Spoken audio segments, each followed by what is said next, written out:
İnsanlık tarihi boyunca, varoluşumuzun ötesinde sonsuz bir mutluluk ve huzur arayışı, hayallerimizin en derin köşelerinde yer etti. Cennet fikri, dinlerden felsefeye, sanattan edebiyata kadar birçok kültürde kendine yer buldu. Peki ama zihnimiz, gerçekten de bu sonsuz, kusursuz ve değişmeyen cennet fikrine ne kadar uygun? Yoksa sürekli yenilik arayan, meydan okumalarla beslenen, anlam peşinde koşan karmaşık yapımız, sonsuz bir dinginlikte kendi sonunu mu bulur? Bu soru, kadim metinlerden modern bilim kurguya dek uzanan bir tartışmanın merkezinde yer alıyor. Cennet, genellikle acının, eksikliğin ve değişimin olmadığı, daimi bir mutluluk ve huzur durumu olarak tanımlanır. Ancak insan zihni, tam da bu öğelerin varlığıyla şekillenir. Zihnimiz, kontrastlarla algılar, aydınlığı karanlıkla, sevinci üzüntüyle, başarıyı başarısızlıkla anlar ve değerlendirir. Sonsuz bir mutluluk durumunda, mutluluk kavramının kendisi anlamını yitirebilir. Neşe, üzüntü deneyimi olmadan tam olarak idrak edilebilir mi? Başarı, mücadele olmadan aynı değeri taşıyabilir mi? Zihin, sürekli bir gelişim, öğrenme ve keşif döngüsü içindedir. Sonsuz mükemmel bir ortamda, öğrenecek yeni bir şey, aşılacak bir zorluk kalmadığında, bu dinamik yapı nasıl varlığını sürdürebilir?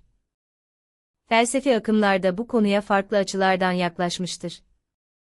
Antik Yunan filozoflarından Epikuros, en yüksek iyi olarak acıdan ve rahatsızlıktan arınmışlık, yani ataraksiya kavramını öne sürdü.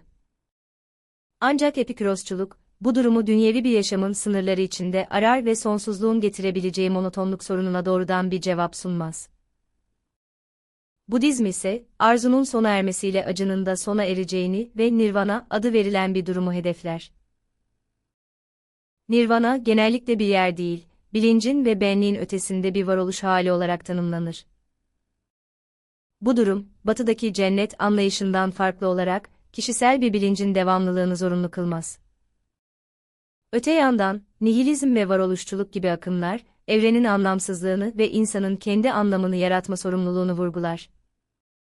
Sonsuz ve önceden belirlenmiş bir cennet durumu, bu anlam arayışını ve bireysel özgürlüğü nasıl etkilerdi? Bu temel sorular, edebi eserlerde ve sinematik anlatılarda çarpıcı şekillerde ele alınmıştır. Cesur Yeni Dünya, Mükemmelliğin Bedeli. Aldous Huxley'nin 1932 yılında yazdığı distopik romanı, Cesur Yeni Dünya, Brave New World, zihnin cennet fikrine uygun olup olmadığı sorusunu sert bir şekilde tartışır. Roman, bilimin ve teknolojinin son noktasında, genetik mühendislik ve şartlandırma yoluyla yaratılmış, herkesin mutlu olduğu, acının ve eksikliğin ortadan kalktığı bir toplumu tasvir eder. Toplumun en alt kademesinden, toplumsal sistemi eleştiren karakter Bernard Mari ve vahşi, lakaplı John gibi karakterler üzerinden, bu mükemmel düzenin bedeli sorgulanır. Okuyucular, kitabı Ülkü Tamer'in başarılı çevirisiyle okurken, yaklaşık 250 sayfa boyunca, gerçek insan deneyiminin özü olan mücadele, acı, aşk, kayıp ve sanatsal ifade gibi unsurların nasıl yok edildiğini görürler. Huxley, bu eserinde faydacılık, utilitarianizm, felsefesinin aşırı bir yorumunu sunar. Faydacılık, en büyük sayıda insan için en büyük mutluluğu hedefleyen bir etik kuramdır. Ancak cesur yeni dünyada bu hedef, bireysel özgürlük, otantik duygu ve eleştirel düşünme pahasına elde edilir. Roman, okuyucuya gerçek mutluluğun sadece hazdan ibaret olup olmadığını, acının ve zorlukların insan ruhunun gelişimindeki kaçınılmaz rolünü düşündürür. Yazar, bu distopik gelecekte, insanların Soma adı verilen bir uyuşturucu ile her türlü olumsuz duygudan arındırıldığını, böylece sürekli bir yapay cennet içinde yaşadıklarını gösterir. Bu durum, insan zihninin değişime, mücadeleye ve derin duygusal deneyimlere duyduğu ihtiyacı nasıl yok ederse etsin, sonuçta insan doğasıyla çeliştiğini anlatır. Verici, anıların yükü ve lütfu. Lois Lerner'in 1993 tarihli Verici, The Giver adlı romanı da benzer bir temayı işler. Bu genç yetişkin distopyasında, cemaat adlı bir toplumda acı, kıskançlık, savaş gibi olumsuz duygular tamamen ortadan kaldırılmıştır. Bunun bedeli olarak ise insanlar anılarını, renkleri, müziği ve gerçek aşk gibi derin duyguları kaybetmiştir. Cemaat, her şeyi kontrol altında tutan ve acıları yalnızca verici, adı verilen tek bir kişiye yükleyen bir sistemle yönetilir. Hikaye 12 yaşındaki Vonas'ın yeni verici olarak seçilmesiyle başlar ve yazar, Vonas'ın anıları devralmasıyla birlikte hem güzellikleri hem de dehşetleri deneyimlemesini anlatır. Bu kitabın Türkçe'ye çevirisi genellikle Tuncay Birkan tarafından yapılmıştır ve yaklaşık 200 sayfadır. Verici, bireysellik, özgür irade ve ütopya arayışının maliyetini derinlemesine inceler.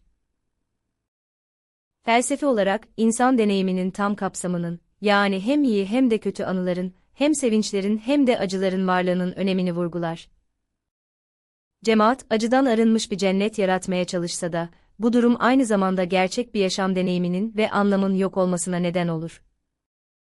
Vonas'ın aldığı anılar, sadece acıyı değil, aynı zamanda gerçek neşeyi, aşkı ve rengi de beraberinde getirir. Bu da gösterir ki, zihnimiz sadece keyifli deneyimlerle değil, aynı zamanda zorlayıcı ve acı veren deneyimlerle de anlam kazanır ve gelişir. Matrix, gerçekliğin yanılsaması.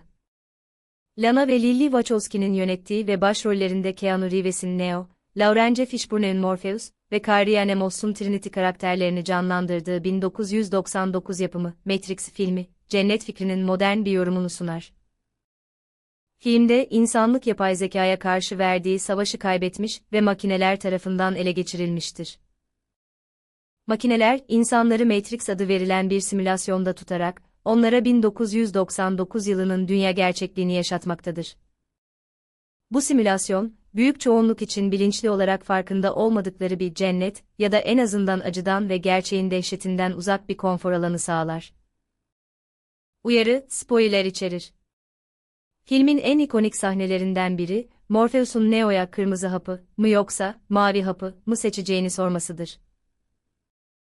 Mavi hap, Matrix'te kalıp konforlu yanılsamayı seçmek anlamına gelirken, kırmızı hap acı veren gerçeği ve mücadeleyi seçmeyi temsil eder. Neo'nun kırmızı hapı seçmesi, Platon'un mağara alegorisinin modern bir uyarlamasıdır. Mağaranın karanlığından çıkarak gerçek dünyanın acımasız ışığıyla yüzleşme cesaretini gösterir.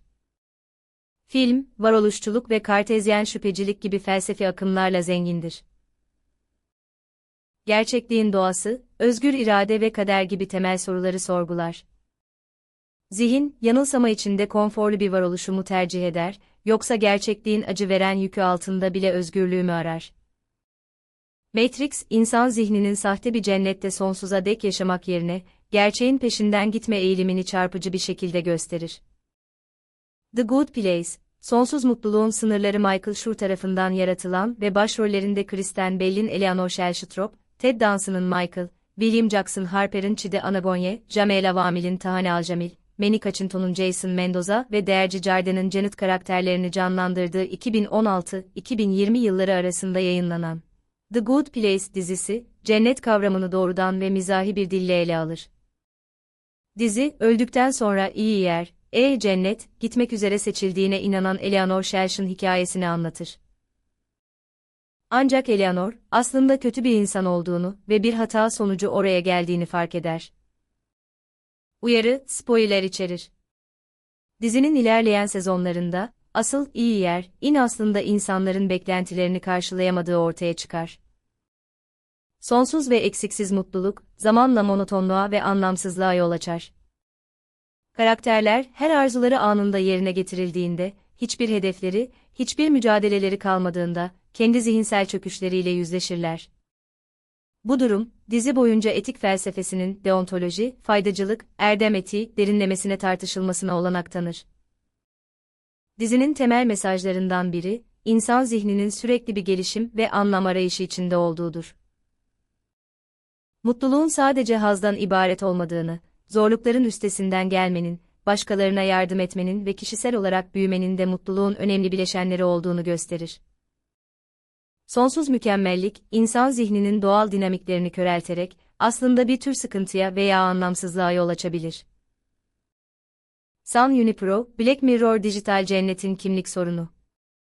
Owen Harris tarafından yönetilen ve Gugu Mbatha-Rav'ın Kelly ile Mackenzie Davis'in Yorkie karakterlerini canlandırdığı Black Mirror dizisinin 2016 yılında yayınlanan San Junipero adlı bölümü, dijital bir cennet fikrini mercek altına alır. Bölüm, insanların ölümden sonra veya yaşlılıklarında bilinçlerini bir bulut sunucusuna aktararak gençliklerinde yaşayabildikleri, sürekli bir parti ve eğlence ortamının olduğu simüle edilmiş bir gerçekliği konu alır.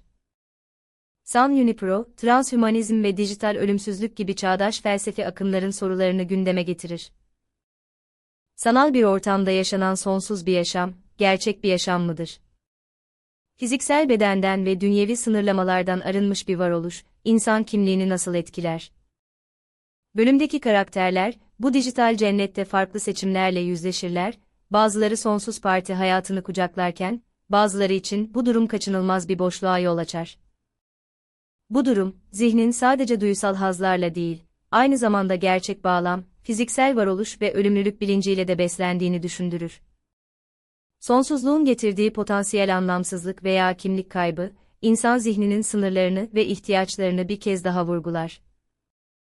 Tüm bu eserler ve felsefi tartışmalar, insan zihninin cennet fikriyle olan karmaşık ilişkisini gözler önüne serer. Zihnimiz sürekli bir değişim, öğrenme, mücadele ve anlam arayışı içindedir. Acının yokluğu, sevinci anlamsız kılabilir. Mücadele eksikliği, gelişimi durdurabilir. Belki de gerçek cennet, statik bir yer veya durum değil, sürekli evrilen, anlamını keşfettiğimiz ve dönüştürdüğümüz içsel bir deneyimdir. Yoksa sonsuz mükemmelliğin ve dinginliğin olduğu bir yer, insan zihninin doğası gereği asla tam anlamıyla kabullenemeyeceği bir hapishane mi olurdu? Bu soruların cevabı, belki de insanlığın kendi tanımında ve sonsuzlukla olan karmaşık dansında saklıdır. Eğer bu içerik hoşunuza gittiyse kanalıma abone olmayı ve videoyu beğenmeyi unutmayın. Düşüncelerinizi yorumlarda paylaşmayı ve bir sonraki videoda hangi konuyu, kitabı veya filmi incelememi istediğinizi belirtmeyi ihmal etmeyin. Bir sonraki merak yolculuğumuzda görüşmek üzere.